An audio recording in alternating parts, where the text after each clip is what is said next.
Okay, guys, here we are. Here we are. Welcome to Tea Time Tuesday. I know I'm always either here or I'm in the kitchen or I'm on the other side of the room over here. So I just finished doing my advent calendar for my daily morning routine.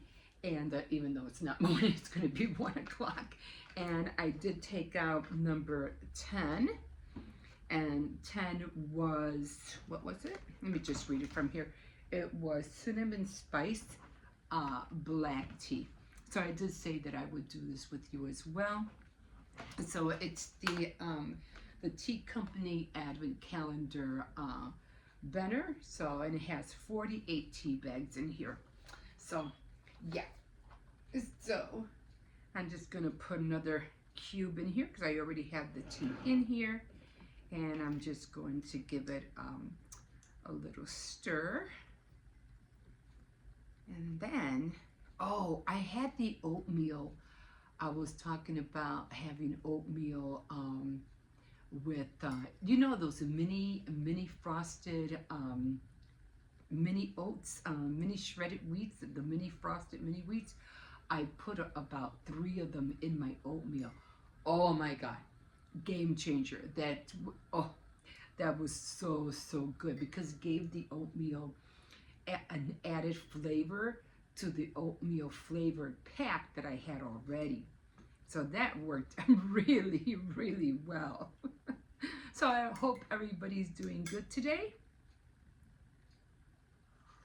Oh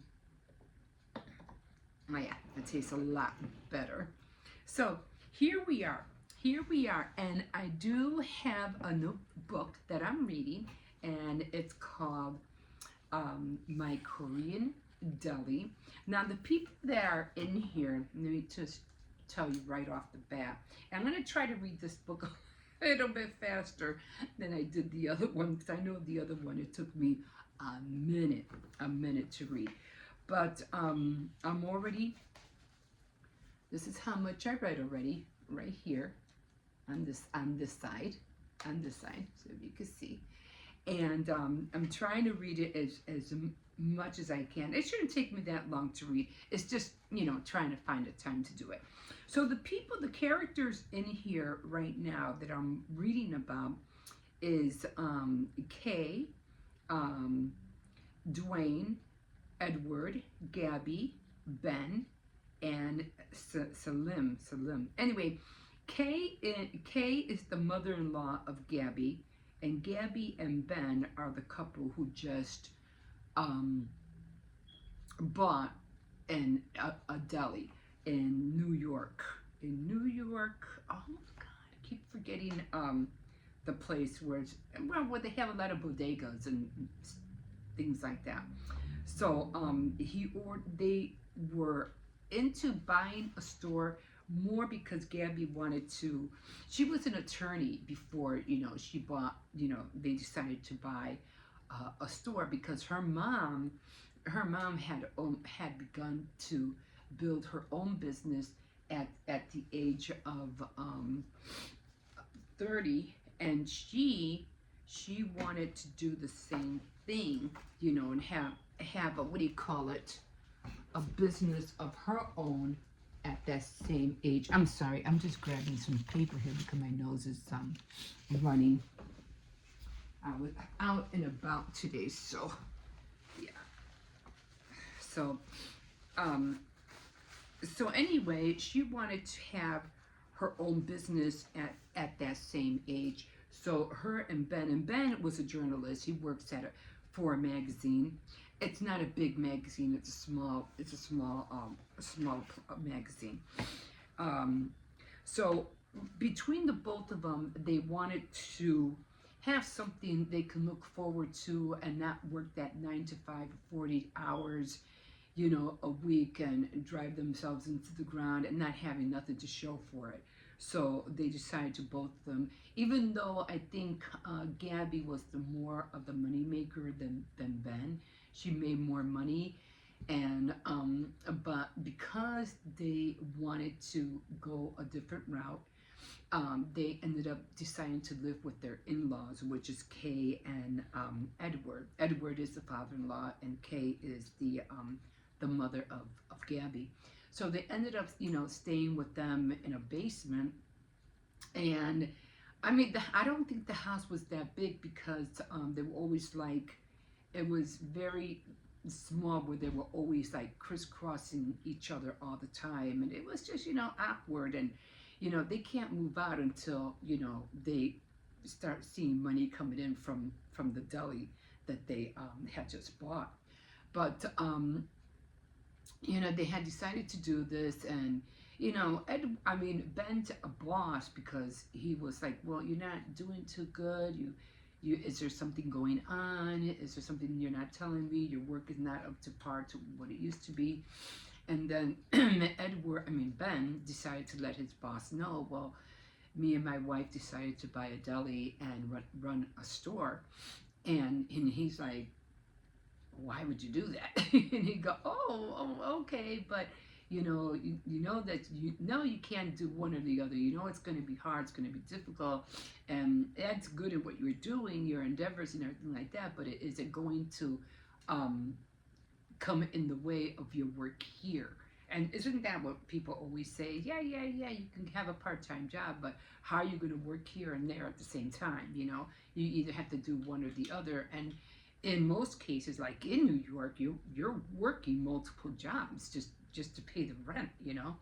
So he was like, yeah, it's great, just the lack of your presence of not being here with that. And he goes, no, I'll make it work. Everything will be fine. I'll make sure nothing goes astray. I'll still be. You go, okay, well then I'm happy for you and good luck with everything. Even though I don't think his boss was too happy about it, but Gabby, she did quit her attorney because she was an attorney, and she did quit. And Kay, the mother, she was really, really good at what she did of owning her own business before.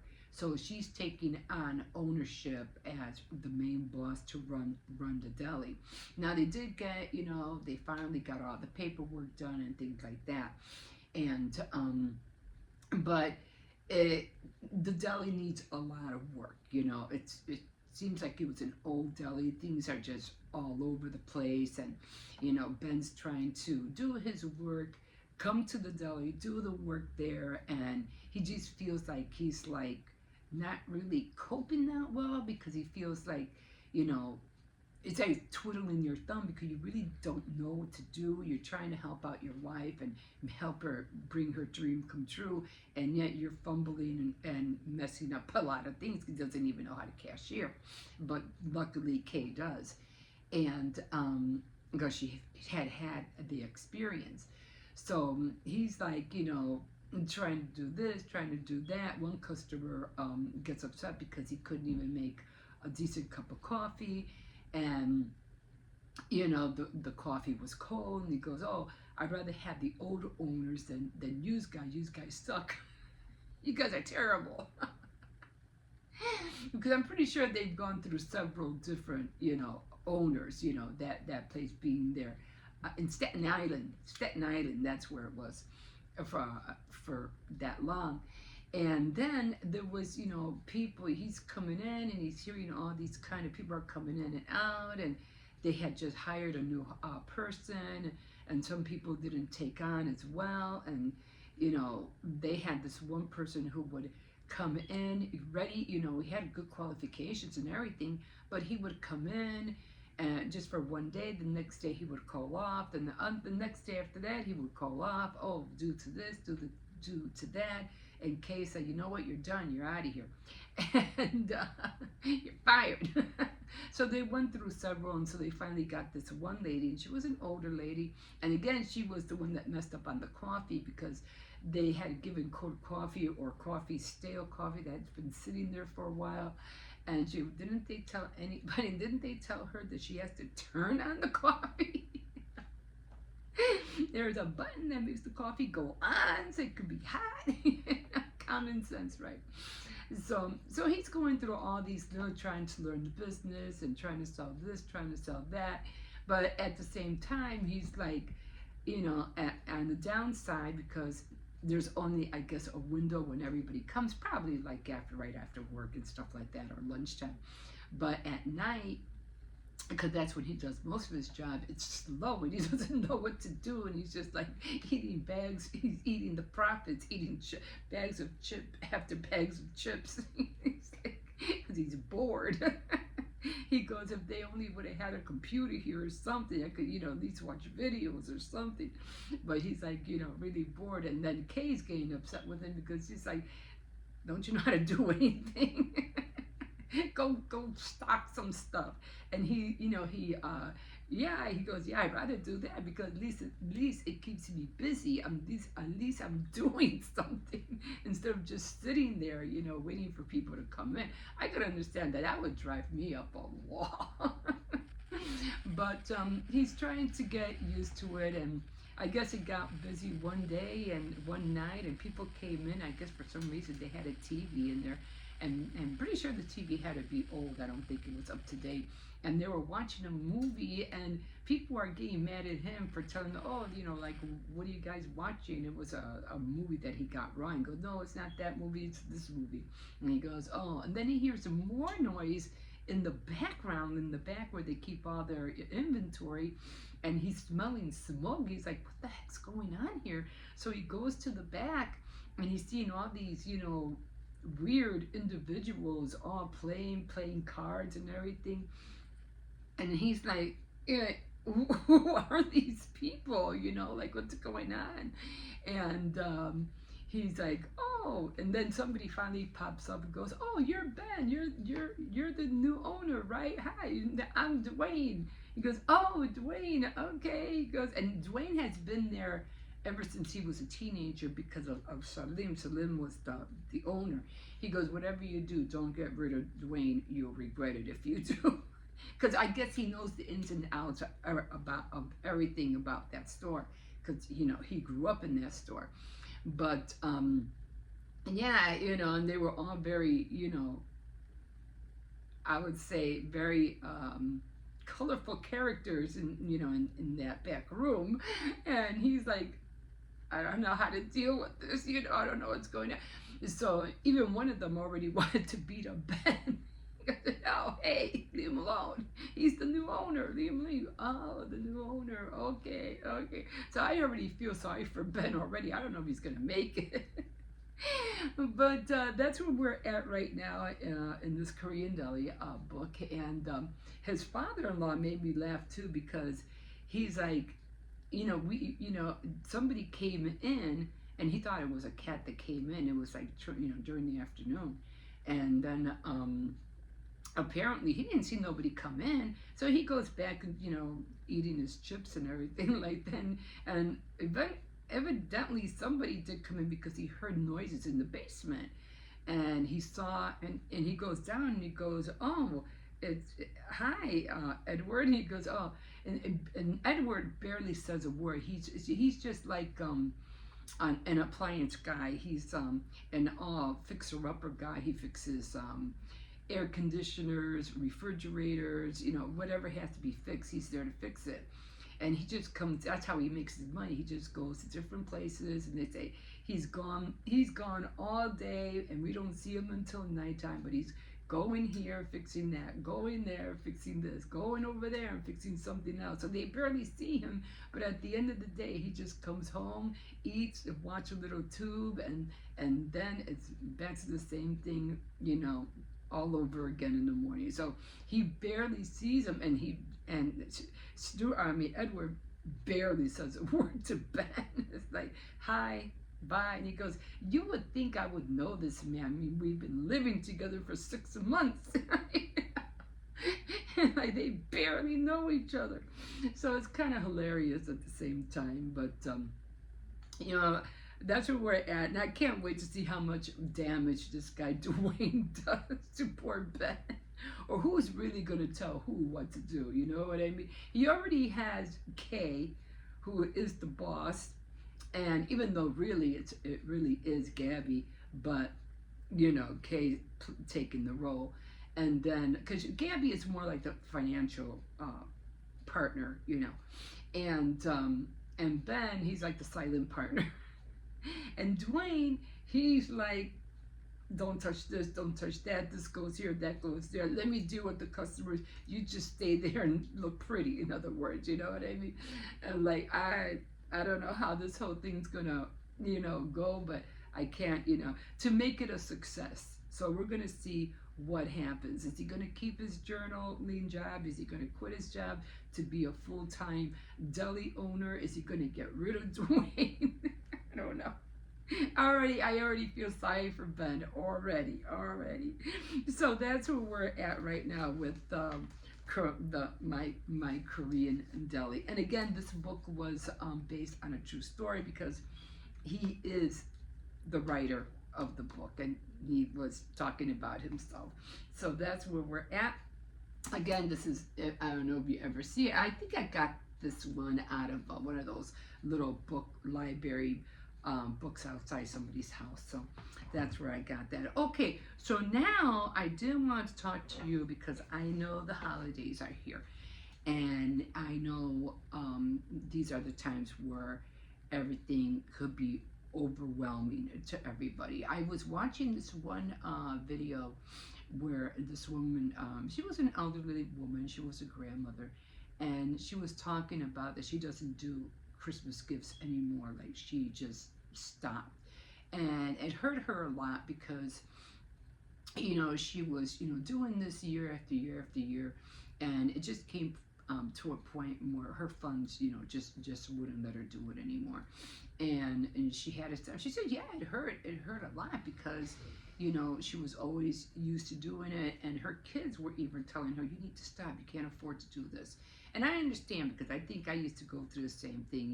You want to bless everybody, you want to give something, a little something to everybody, but if your funds don't allow it, this really, like, you're just hurting yourself in the long run. So finally, she decided to save her money and concentrate on giving a special gift for maybe somebody's birthday or somebody's graduation and something like that instead.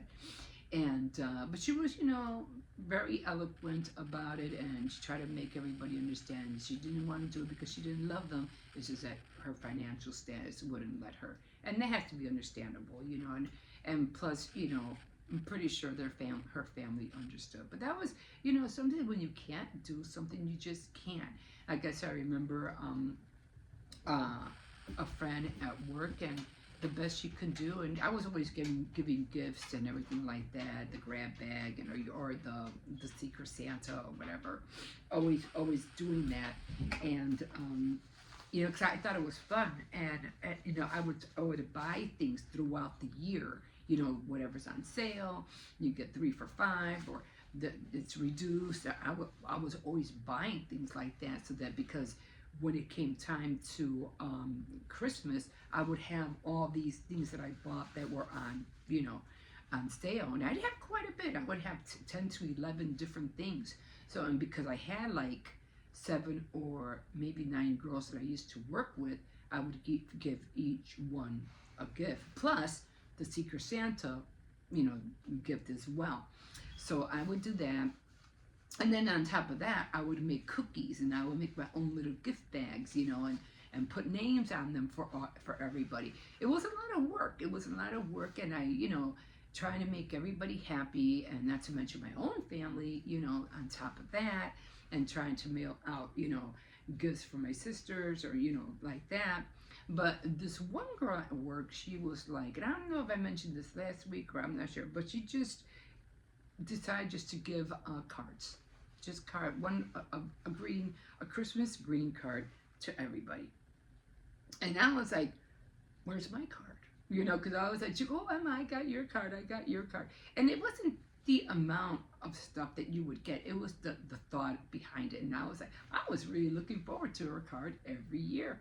And I was like, maybe she couldn't, and again, she was, working herself. She only had a son, so it was hard for her. So she would always like, I'm sorry, I can't afford to do what you guys do, but I'm just by myself, and I got bills. Hey, you don't have to worry. You don't have to explain yourself at all. I'm just looking forward to the card and the sweet sentiment. That made my day.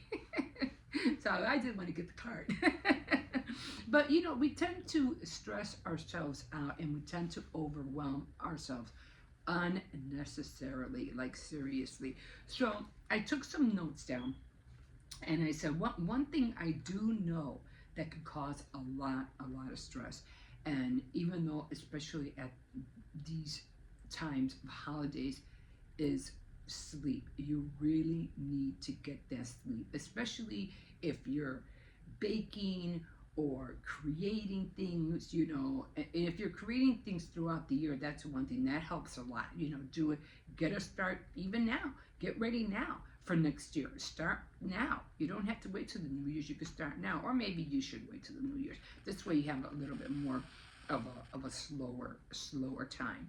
But the sooner you start, the better. You could put packages together. You could put, kits together and get ready, all that ready for next year.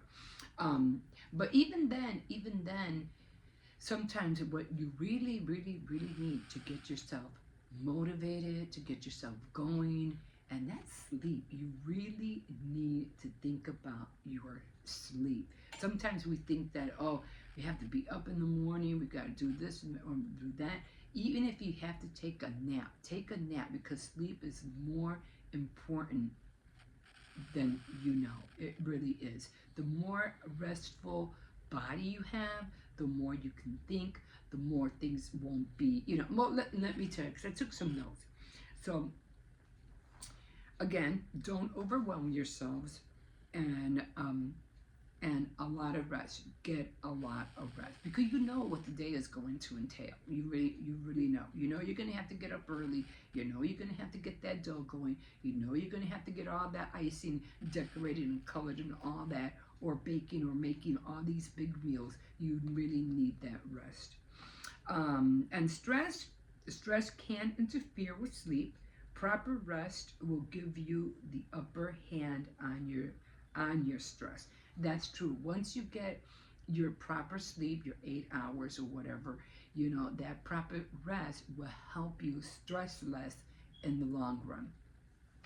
Lack of sleep will also affect you physically, it'll affect you mentally, and all systems of your body. If you don't get that sufficient sleep, sufficient rest, your body's going to feel it. Okay, and it can involve concentration deteriorate, your judgment is undermined, you get irritable very quickly.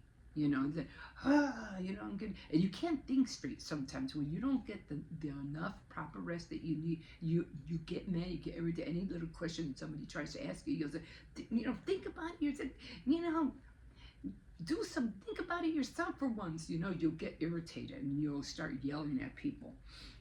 Mental functions are seriously impaired. Again, mentally, it puts a strain on your thinking. And then I found out the sleep studies started in the early 1950s. You kind of think we would have it, down packed by now. We don't. We still keep doing the same thing over and over again. So yeah, if you need to get those kids off those tablets, get them to bed early because you have to wake up early, and it's good for them too. Them being deprived of their sleep will make them irritable as well, and they're not going to want to get up in the morning. They're going to be mad in the morning, and the more sleep they have, the more happier they'll be. Don't let them stay up late. Get them up at a decent time, especially, you have to be up at least an hour before they go to school. If they want to eat, make sure they have a pancake or cereal or something before they go to school. Always make sure they get sufficient sleep, especially kids.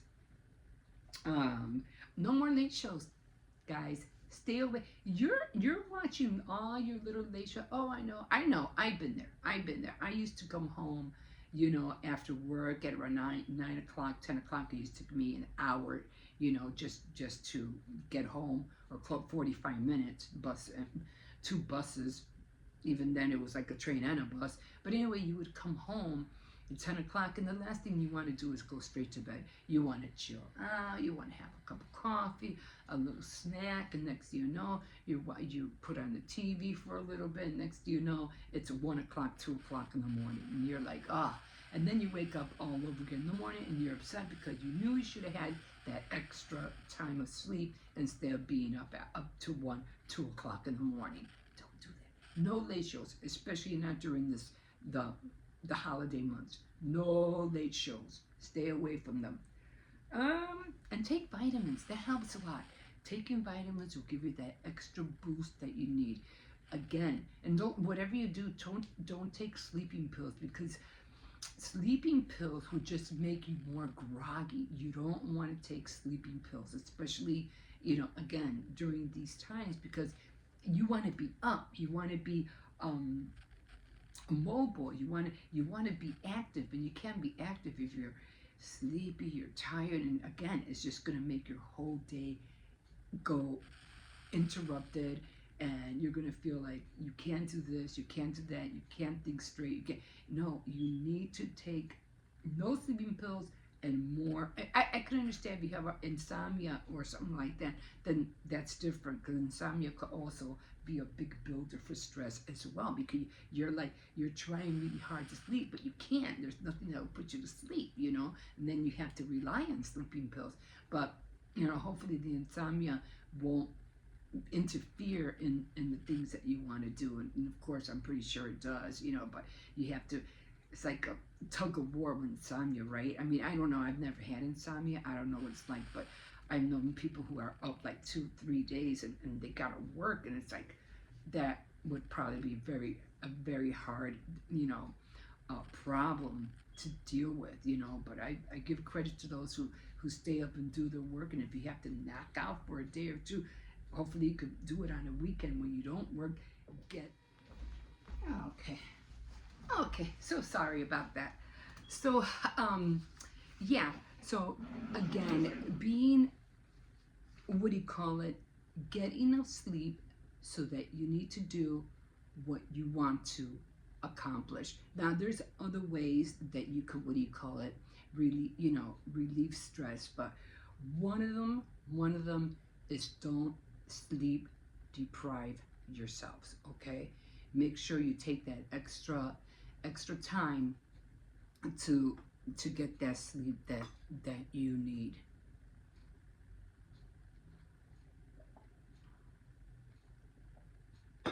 Okay, my tea got cold. So I am going to warm it up a little bit. Okay, guys, well, thank you so much for joining me for Tea Time Tuesday, and we will see you next time on Tea Time Tuesday. Okay, guys, have a great day. We'll see you later.